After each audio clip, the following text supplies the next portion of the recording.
Coba deh Anda bayangin, Anda bekerja di sebuah perusahaan. Terus suatu hari, Anda punya keluhan serius nih, soal pemotongan gaji yang, bisa dibilang sewenang-wenang. Pasti bawaannya pengen protes kan? Bener banget. Anda pengen nuntut keadilan. Tapi kemudian Anda sadar, orang yang duduk di kursi hakim untuk mutusin perkara Anda, itu adalah CEO perusahaan itu sendiri. Wah itu sih gila ya. Jelas nggak mungkin menang kalau ngelawan orang yang punya kekuasaan penuh atas sistemnya. Iya kan? Terdengarnya emang kayak analogi yang nggak masuk akal. Tapi anehnya, realitas sistem hukum kita di masa lalu tuh kurang lebih ya kayak gitu. Tepatnya sebelum reformasi besar-besaran terjadi. Nah, makanya itulah alasan kenapa membedah struktur peradilan itu bukan cuma soal menghafal kotak-kotak di sebuah diagram ya. Iya, benar. Bedah ini. Buat Anda yang mungkin saat ini adalah mahasiswa hukum tahun pertama, yang lagi pusing menatap diagram struktur kekuasaan kehakiman di Indonesia, dan merasa kayak lagi lihat labirin, Iya, pasti pusing banget tuh awal-awal. tenang, tenang. Kita nggak akan baca buku teks hari ini.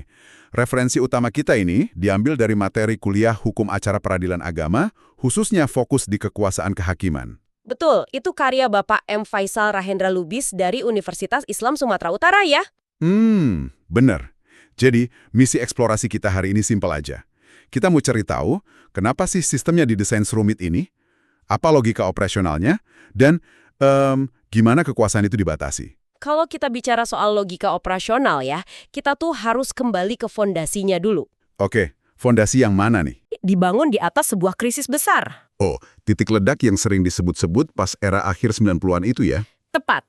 Di sumber materi dari Pak Faisal tadi, itu dengan sangat jelas menyoroti TAP MPR RI nomor X MPR 1999. Tunggu dulu, buat seseorang yang belajar hukum zaman sekarang, dokumen tahun 1999 itu mungkin rasanya kayak sejarah kuno gitu ya. Emang apa sih yang secara fundamental diubah saat itu? Yang diubah itu paradigmanya, paradigma tentang siapa yang sebenarnya pegang kendali atas pengadilan. Ketetapkan MPR ini tuh kayak tonggak penyelamatan nasional gitu loh. Oh wow, konkretnya gimana tuh penyelamatannya? Konkretnya, mereka akhirnya memisahkan fungsi eksekutif, yaitu pemerintah, dari fungsi yudikatif, alias kekuasaan kehakiman. Jadi dipisah secara tegas ya? Bener.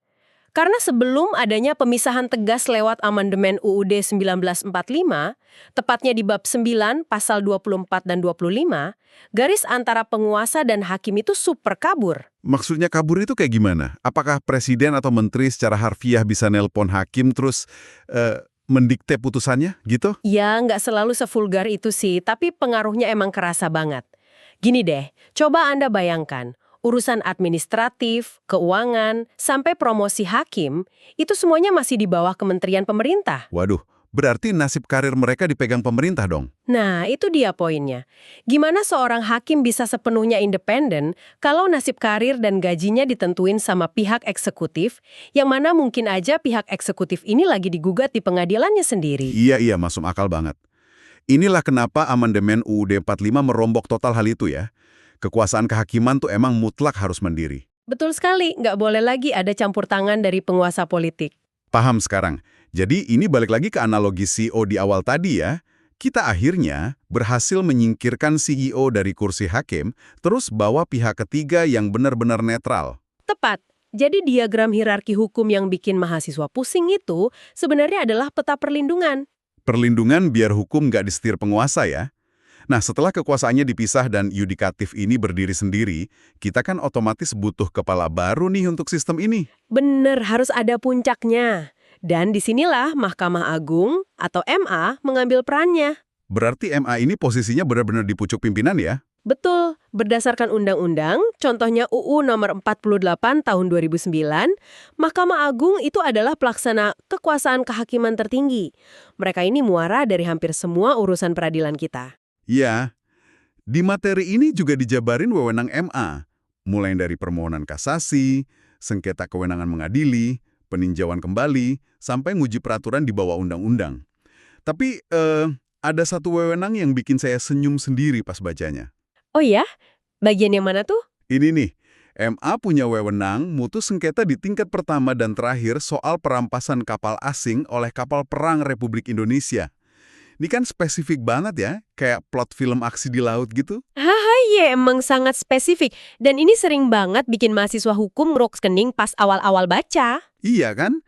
Kenapa harus spesifik itu masuk ke MA? Logikanya gini, kalau kapal perang kita merampas kapal asing, itu tuh bukan perkara pencurian ikan biasa sama nelayan kecil.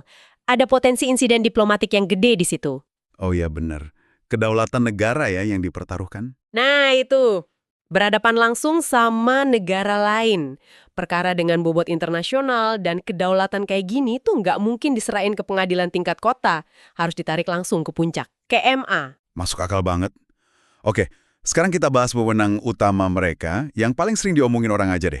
Kasasi. Oke, mari kita bahas kasasi. Kalau saya perhatiin ya, masyarakat umum, atau mungkin mahasiswa yang baru belajar, itu sering banget nyampur adukan antara banding dan kasasi.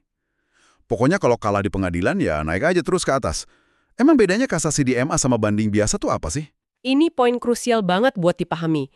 Kalau banding di pengadilan tinggi, itu tuh hakimnya masih memeriksa ulang perkaranya secara utuh. Maksudnya masih ngecek fakta-faktanya gitu? Betul, hakim masih lihat fakta kejadian di lapangan, bukti-bukti, siapa yang salah, siapa yang benar. Tapi begitu perkaranya naik ke tahap kasasi di MA, Hakim Agung itu udah nggak peduli lagi sama fakta kejadiannya. Serius? Jadi mereka nggak akan dengerin saksi yang ngomong, saya lihat dia mencuri gitu? Nggak akan, mereka udah lewat fase itu. Loh, terus apa dong yang diperiksa kalau bukan bukti dan faktanya? Yang mereka periksa itu murni penerapan hukumnya. Apakah hakim di tingkat sebelumnya tuh udah pakai undang-undang yang tepat, atau apakah ada pelanggaran prosedur hukum selama sidang sebelumnya? Jadi MA itu menjaga keseragaman penerapan hukum di seluruh Indonesia ya, bukan nyari tahu siapa yang menang atau kalah secara personal. Tepat sekali. Mereka memastikan sistemnya berjalan sesuai koridor hukum yang benar. Berarti MA itu ibaratnya kayak pengawas kualitas ya. Mereka ngecek apa hakim di bawah udah kerja sesuai SOP.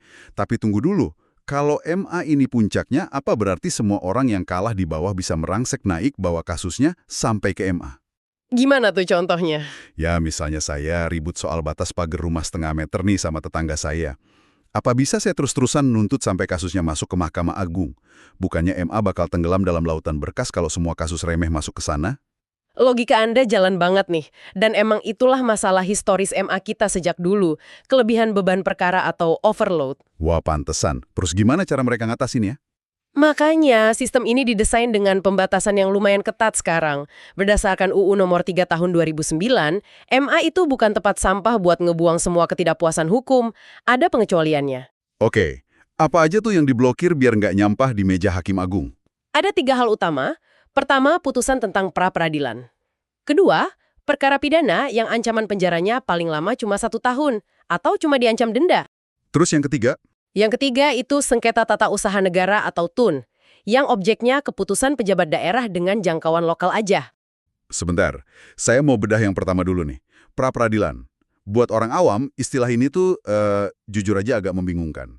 Pra itu kan berarti sebelum ya, jadi pengadilan sebelum pengadilan gitu. Kurang lebih begitu konsep awalnya. Terus kenapa putusan pra-peradilan ini nggak boleh dikasasi ke MA?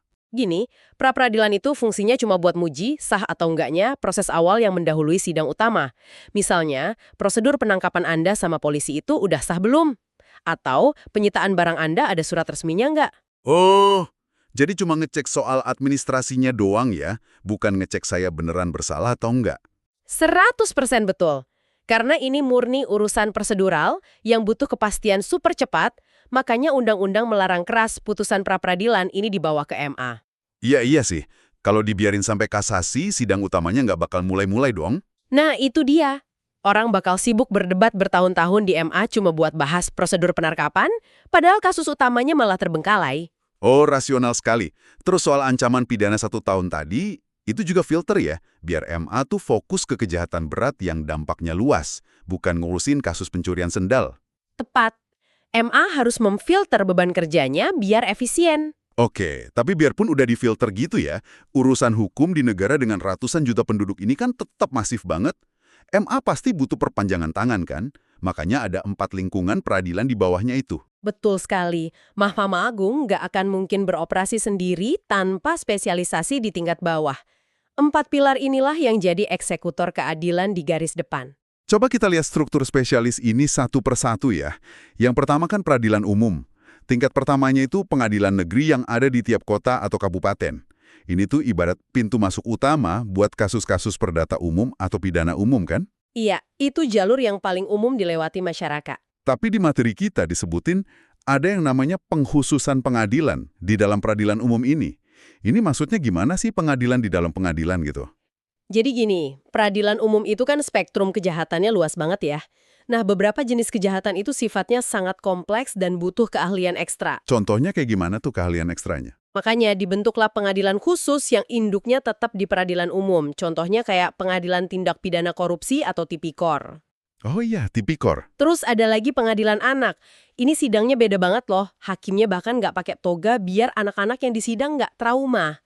Terus ada juga pengadilan hubungan industrial buat urusan sengketa buruh dan perusahaan. Paham.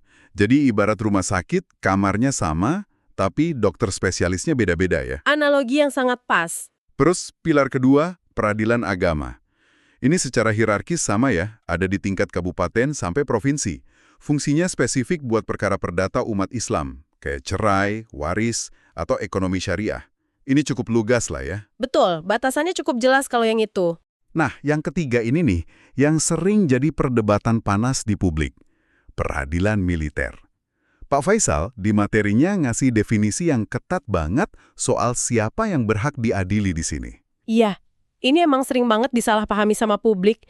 Banyak yang mikir peradilan militer itu semacam fasilitas VIP eksklusif buat oknum. Betul, padahal sebenarnya ini soal penerapan Kitab Undang-Undang Hukum Pidana Militer atau KUHPM kan? Pertanyaan kritisnya gini deh, kenapa sih tentara tuh nggak bisa diadili di pengadilan biasa aja? Maksudnya dicampur sama warga sipil? Ya, misalnya dia nyuri motor di kampung warga. Kenapa nggak dihadapin aja ke hakim pengadilan negeri bareng pencuri sipil lainnya? Karena prajurit itu terikat sama sumpah, komando, dan hierarki militer yang sama sekali nggak dipahami sama hakim sipil biasa. Oh, aturannya beda total ya? Beda total. Peradilan militer itu menangani tindak pidana yang berkaitan langsung sama status mereka sebagai alat pertahanan negara. Mereka ini kan megang senjata. Pelanggaran kayak desersi atau nolak perintah atasan, di mata militer itu kejahatan serius yang bisa ngancam negara loh. Sementara di mata warga sipil, itu mungkin cuma dianggap bolos kerja biasa ya. Itu dia bedanya. Berarti ini sama sekali bukan soal ngelindungin oknum ya, tapi lebih ke penegakan disiplin tempur yang emang logikanya beda jauh dari kehidupan sipil. Oke, clear. Terus yang terakhir nih, pilar keempat. Peradilan Tata Usaha Negara atau PTUN. Iya, ini tempat buat warga menggugat keputusan negara. Benar, misalnya Bupati main cabut izin usaha Anda secara sepihak, nah, Anda gugatnya ke PTUN ini. Tapi pas saya baca detail materi dari sumber kita soal PTUN ini, ada satu poin yang lumayan bikin saya was-was. Oh iya, bagian mana yang bikin was-was? Di situ tertulis ada pengecualian, PTUN ternyata nggak berwenang mengadili surat keputusan pejabat kalau surat itu dikeluarin dalam keadaan perang, keadaan bahaya, bencana alam, atau darurat kepentingan umum. Betul, ada aturan itu. Tunggu dulu. Ini berarti pas lagi krisis, pemerintah dikasih cek kosong dong buat bertindak sewenang-wenang tanpa bisa digugat. Kalau tiba-tiba ada bencana, terus pemerintah merampas tanah warga buat bikin kamp darurat, warga beneran gak punya hak hukum saat itu juga. Kalau kita lihatnya murni dari kacamata hak asasi individu secara kaku, emang terdengar mengerikan ya. Tapi di dalam hukum tata negara dan administrasi, ada satu adagium kuno yang dipegang teguh. Adagium apa tuh? Keselamatan rakyat adalah hukum yang tertinggi. Maksudnya prosedur hukum administrasi itu harus ngalah dulu sama urusan nyawa. Mutlak harus. Coba Anda bayangkan skenario ini. Ada bencana banjir bandang yang diprediksi bakal nenggelemin satu kota dalam waktu 24 jam. Wah, ngeri banget itu. Terus pemerintah daerah ngeluarin keputusan darurat buat ngancurin beberapa properti milik warga demi ngebuka jalur evakuasi air raksasa. Oke, masuk akal buat nyelamatin kota. Nah, bayangin kalau PTUN tetap boleh nerima gugatan saat darurat itu terjadi, warga yang nggak terima rumahnya dihancurin bisa langsung ngeblokir tindakan pemerintah lewat pengadilan. Sidangnya kan butuh waktu berbulan-bulan. Sementara itu kotanya keburu tenggelam dan ribuan nyawa melayang ya. Astaga. Tepat. Jadi sistem hukum kita tuh didesain untuk menyadari bahwa di saat krisis akut, kecepatan pemerintah buat bertindak itu jauh lebih penting daripada perdebatan administratif di ruang sidang. Wow. Oke, sekarang saya bisa lihat sih rasionalitasnya. Hukum ternyata nggak nutup mata sama realitas kekacauan di lapangan ya. Perlindungan hak warga kayak ganti rugi tanahnya mungkin tetap bisa diselesaikan nanti pas krisisnya udah lewat kan? Betul, penyelesaian ganti ruginya bisa belakangan. Yang penting proses penyelamatannya jangan sampai dihentikan oleh selembar surat dari pengadilan. Gila, itu perspektif yang mencerahkan banget sih. Jadi sejauh ini kita udah punya Mahkamah Agung yang tugasnya ngawasin penerapan hukum, plus 4 pilar pengadilan di bawahnya yang ngurusin berbagai konflik warga sehari-hari. Mm-mm. Tapi nih, ini malah memunculkan pertanyaan yang jauh lebih besar buat saya. Pengadilan-pengadilan ini kan tugas kerjanya menegakkan undang-undang ya. Betul. Lah gimana jadinya kalau ternyata yang bermasalah, yang ngerugiin publik itu adalah undang-undangnya itu sendiri? Dan sama konstitusi, Mahkamah Agung udah nggak punya kapasitas buat ngehapusnya. Di titik itulah kita butuh entitas baru, penjaga yang beda. Mahkamah Konstitusi. Atau yang sering kita sebut MK. Lembaga ini kan sejajar ya sama MA, tapi tugas utamanya buat nguji undang-undang terhadap UUD 1945. Tepat sekali. Dan banyak orang mikir kalau ide MK ini tuh cuma produk impor dari Eropa yang baru kita contek pas reformasi 99. Tapi disinilah bagian yang paling epik dari sumber sejarah kita. Ide ini ternyata bukan barang baru loh. Jejak sejarahnya itu ternyata jauh lebih panjang dari umur Republik ini sendiri ya. Bener banget. Bayangin aja, pas Sidang BPUPKI, jauh sebelum proklamasi kemerdekaan kita, Profesor Muhammad Yamin itu ternyata udah mengusulkan konsep ini. Beliau bilang kita butuh lembaga yang berwenang buat membandingkan undang-undang. Banding-banding undang-undang ya. Iya, itu kan bahasa era 40-an buat istilah judicial review. Idenya udah ada, tapi baru bisa direalisasikan puluhan tahun kemudian pas ada momentum reformasi buat ngerombak negara. Bapak pendiri bangsa kita ternyata sevisioner itu. Sangat visioner. Karena visi Profesor Yamin itu sejatinya adalah embrio dari konsep pengawasan kekuasaan mutlak. Gini deh, kalau DPR dan Presiden bikin undang-undang bareng-bareng, siapa coba yang berani bilang kalau kerjaan mereka berdua itu salah? Iya juga ya, nggak ada yang berani nentang gabungan dua kekuatan besar itu. Makanya itulah fungsi Mahkamah Konstitusi sekarang. Dan kalau kita bedah anatominya nih, MK ini bukan sekedar pengadilan biasa. Mahkamah ini tuh cuma dikelola sama 9 orang hakim konstitusi. Cuman 9 orang mengontrol undang-undang untuk hampir 300 juta rakyat Indonesia. Gila, itu kekuasaan yang luar biasa sentralistik loh.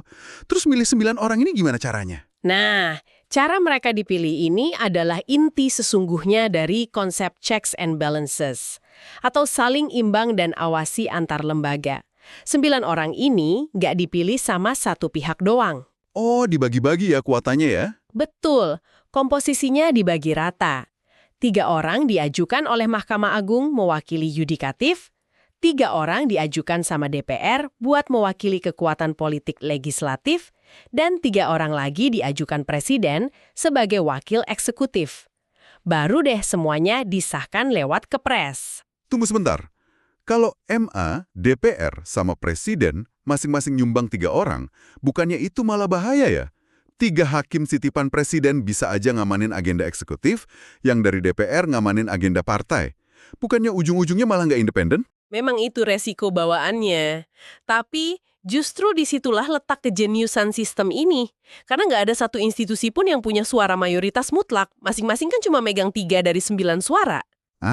Iya juga ya. Nggak akan menang kalau cuma bertiga. Nah, jadi mereka dipaksa buat berdebat secara rasional dan objektif demi bisa meyakinkan fraksi hakim yang lain.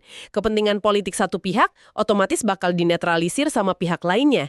Ini cara sistematis buat mastiin putusan yang keluar itu bukan cuma pesalan satu cabang kekuasaan doang. Wah, benar juga. Jadi mereka saling ngunci dan menetralisir satu sama lain. Elegan banget sih sistemnya.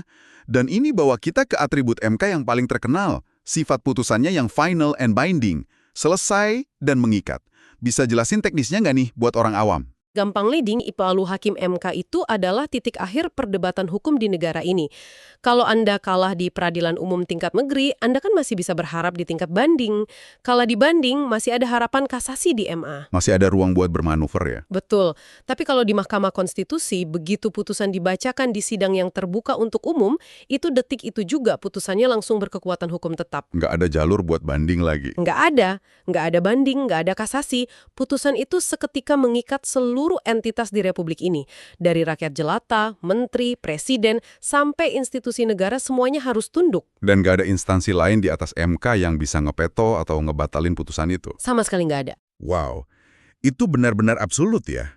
Kekuasaan yang final tanpa ngasih celah buat protes. Oke deh, mari kita petakan semua yang udah kita obrolin ini biar nggak ada yang kelewat. Terutama buat Anda yang lagi pelajarin ini buat ujian kampus ya. Silahkan direkap. Jadi, sistem kekuasaan kehakiman Indonesia pasca reformasi itu intinya punya dua puncak gunung besar. Gunung pertama, itu Mahkamah Konstitusi, sang penjaga aturan main, yang mastiin undang-undang kita nggak nabrak UUD 45. Betul. Terus gunung kedua adalah Mahkamah Agung. Tugasnya ngawasin penerapan hukum sehari-hari lewat jalur kasasi, yaitu ngecek apa hakim di tingkat bawah udah pakai hukum yang benar, bukan malah ngecek ulang fakta lapangannya. Sangat tepat. Terus, Mahkamah Agung ini disokong sama 4 pilar spesialis. Peradilan umum buat kasus biasa, peradilan agama urusan perdata umat Islam, peradilan militer buat disiplin tentara bersenjata, dan peradilan tata usaha negara, tempat warga ngelawan keputusan pemerintah.